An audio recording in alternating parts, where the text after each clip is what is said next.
Hello everyone, welcome back to my channel. So in this video we are going to talk about the theta and the Rho, which is the new Greek that we are introducing in this series. And for those who are not yet familiar with it, the theta is the Greek that measures by how much the option price loses value per each day that passes by towards expiration, and the Rho measures by how much the option price changes by 1 percentage point change in the risk-free interest rate. And so, as we will see in this video, some of the value of the theta is actually influenced by the Rho itself. And so let's dive in and see how this relationship works. Alright, here we are. We are going to use our calculator again because we're going to need to manipulate the risk-free rate and the time to expiration later. But for now, let's stick to the risk-free rate. We're going to use pretty much the same setup as we have used before. An ATM option. We're going to use 30 days to expiration for now, which will be fixed for this initial exercise. We're going to use a 20% volatility, which is the common volatility for stable and low volatility individual stocks. Dividend yield here is not relevant, so we're going to keep it at 0. And you can already see from here that for calls at least, there's a positive relationship between the Rho and the number of days of expiration, which will be the reverse when it comes to the puts, but we'll get to that later. So for now, you can see, if you look here at the values for the theta and the Rho, you can see as we move from 0% to 1%, and then to 2, to 3, to 4, 5, and so on, until all the way until 10, you see that the relationship is inverse. So the Rho increases as we increase the interest rate, right? And the same way the theta becomes more and more negative.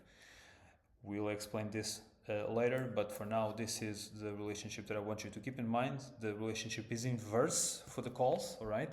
And when it comes to the puts, the relationship will be, the correlation instead will be positive. And the reason for that is because as we move the interest rates up, as we increase interest rates, you can see that both the theta and the Rho, they are negative, but they become less and less and less negative as we increase the interest rates further and further.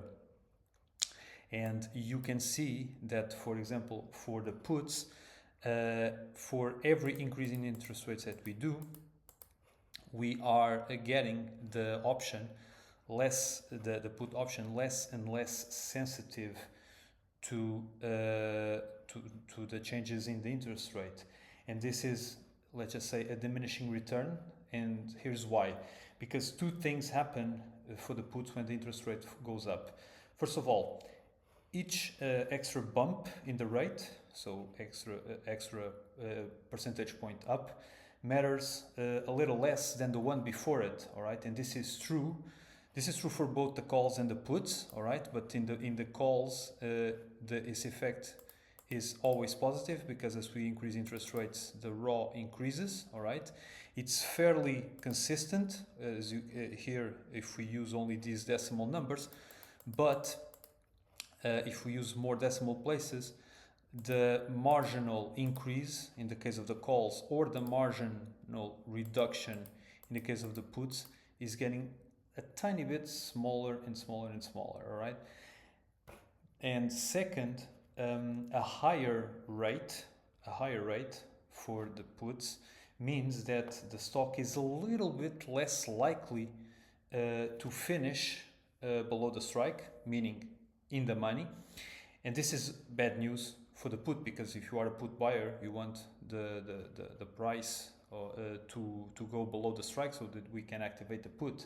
And so as we have higher interest rates, both of these things work in the same direction. So smaller effect of the interest rates and lower odds that the stock or the option will finish in the money. So they add up, and that's why each new bump in the interest rates matters less than the last.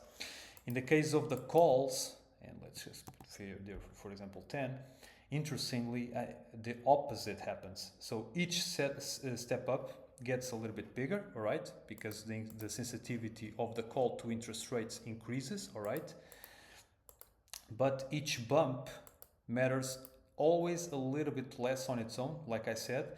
And so, but also as interest rates go up, it becomes a little bit more likely, every little bit more and more and more likely, that the stock is likely to finish above the strike, which is good news for the call. And so, that's why also the premium, the option premium rises. So for the call, these two things are fighting each other, all right? The fact that as interest rates go up, the Rho increases. It is always increasing, but is increasing less and less and less, instead of working against you when it comes to, as is the case for the put. And that's why for the call steps keep growing. So the sensitivity of the Rho against the relative to the price keeps growing instead of shrinking. But here is the part that that connects to the theta. And so here, as you can see, as we go, for example, from zero in the zero interest rate, you see that as we push up the interest rates, the Rho increases, but the theta also becomes more negative. And why is that? Because, for example, the higher the interest rate, all right, you have more of decay of the call option. And why is that? Because let's just say, for example, you are buying this call option. This option has a strike price of 100. So in 30 days time, you have to pay 100. If let's just assume that the option will finish in the money. In 30 days from now, you're going to have to pay 100 to buy the stock. But if you have a higher interest rate, you can afford to set aside less money now, which will increase up to 100% at a higher rate, so that then in 30 days time you can pay for the stock. So the higher the risk-free rate, the less money you need to set aside to pay for the stock in 30 days time. And so this cash will earn interest at a risk-free rate, and so the more value you will capture, because the higher the interest rates, the less you need to set aside to pay for the stock. And so this is a benefit from you, but and so you get a higher benefit. But as every day passes by, you lose a larger chunk of that benefit, because there is less time for this money to compound. Let's just assume this is a daily rate, right? And so as every day that passes by, this money will compound less times to arrive at 100. And so you, as the interest rates rise, you can set aside less money, but the difference in terms of money that you can set aside is bigger and bigger as you lose more and more days for the money to compound, all right? And so that is why you have an extra decay on the premium, because as you reduce the number of days, all right, you're gonna have much less time to compound this at this interest rate. And so the more money, the bigger is the jump in terms of the amount of money that you have to set aside to pay for this call, for this stock. And the same happens in case of a put. In the put, the logic functions in reverse. You hold the stock, and you're going to sell the stock at the strike. So you're going to receive this money later. And so the higher the interest rate, the bigger is the loss that you are having, because if interest rates are 5%, you will lose less in terms of the present value of this 100 that you will receive in the future. You will lose less than if, for example, if the interest rates are 30%, because you are losing a rate of 30% over a long period of time to get this money, all right? And so that is why the bigger the interest rate, you will have a bigger loss, and so that's why you get a cheaper option, all right? And that's why the theta is going to be smaller and smaller, or meaning less negative, because you will get a much smaller benefit, and that's why with as every day passes, the difference in terms of the benefit that you lose is very small, because you already have such a small benefit for getting this 100 so late in time. As every day passes by, you only lose a little bit of this benefit. You get a much bigger benefit for the call, because you have the money already and you will pay in the future. But in the put, you are the one that receives the money, and you receive the money later. So you are having this opportunity cost, which is the interest rate compounded by X amount of days. And so because of this loss, or this smaller benefit, the theta is also much smaller, because as every day passes by, the benefit that you have that will be receiving this strike price in the future is very small. And so as every day passes by, the benefit that you lose is also very small. Now let's switch gears. Let's go to the other variable. Let's going to keep the interest rate fixed at 3.75%, which is right now at this point the interest rate set up by the Fed. Let's keep this. Let's start with 90 days out. All right. And so you can see that if you look here, let's just start for the put, because when we trade the wheel, we'll start usually by selling put options. And you will notice that as time goes by, and so the days to expiration are reduced, we are, of course, as we saw before, the theta will increase in number, because we are getting closer and closer to maturity. And as we get closer, the value of the theta increases. We already knew that. But the Rho will decrease, and will decrease relatively at the same rate. You will see that we are losing the Rho very relatively. It's becoming less and less negative, but the pace, or the rate at which we are losing the Rho, is fairly consistent over time. And so you can also see that if we look at the call side and start here by 90 days, you will see that this loss is also fairly consistent. Is a little bit larger. The loss in Rho is a bit bigger. All right, the steps are a bit bigger, because of course the Rho benefits the calls. All right, but you see here that the rate of the loss is pretty consistent as we go towards expiration. All right, and so we have this relationship in which, as time passes by, the theta increases, as we already knew, but the Rho for the calls goes towards zero. All right, and for the puts also goes to zero. Of course, notwithstanding the fact that for the Rho is negative for the puts and positive for the calls. And so there is also a detail here which is important to explain. When you have 90 days out, you can see that the theta is relatively small, or at least relative to the size of the Rho. And so you have this premium.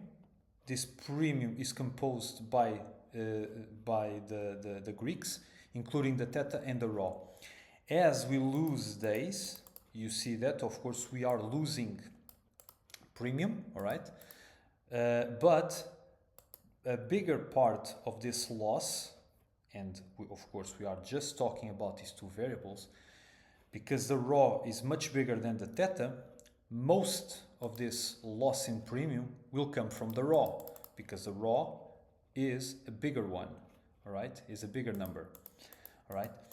As you can see here, that when you start 90 days out, the changes in the theta are very small, all right, but the changes in the Rho are much more significant, all right. You are losing more Rho than you are gaining theta. But when the time goes by and we go, for example, for 30 days, at this point in time, you will see that we are losing Rho more slowly at a smaller rate than the increase in the theta, all right. And so what this means that at this point in time, when these days are, when we are only these days away from expiration, a bigger chunk of the loss in the premium comes actually from the theta and not the Rho.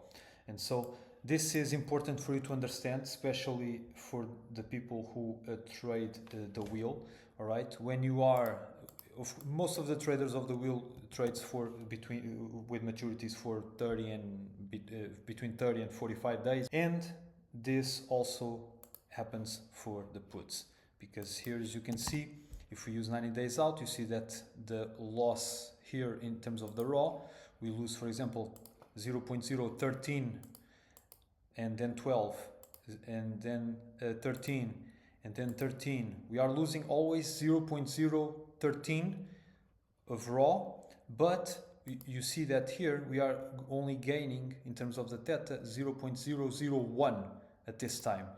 Now it comes to 2, 1, 2, 1, 2, 1, 2, 1.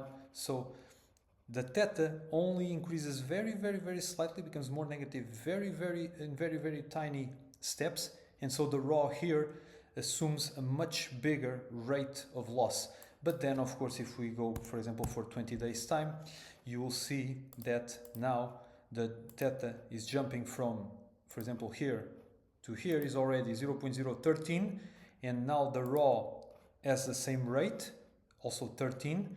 But as we increase, you will see that, for example, now we went from 28 to 51, so this is already 23, 0.023. So at this point in time, the loss in the theta is already exceeding the rate of change of the Rho. So the Rho dominates the loss in premium at longer dates, but when we are close to maturity, the theta effect dominates the Rho.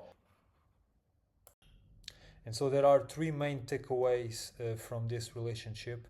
The first one is that interest rates, or the risk-free rate, benefit the calls and penalize the puts simply because of the time value of money.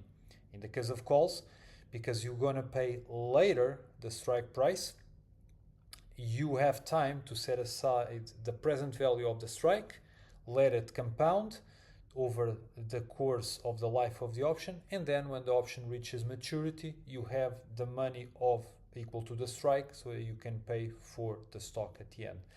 And in the case of the put, the risk-free rate represents an opportunity cost, because you only receive the strike later, and until the put reaches its maturity, the interest rate is the return that you don't get. And so that's why it penalizes the puts, and that's why also you pay a lower premium for that.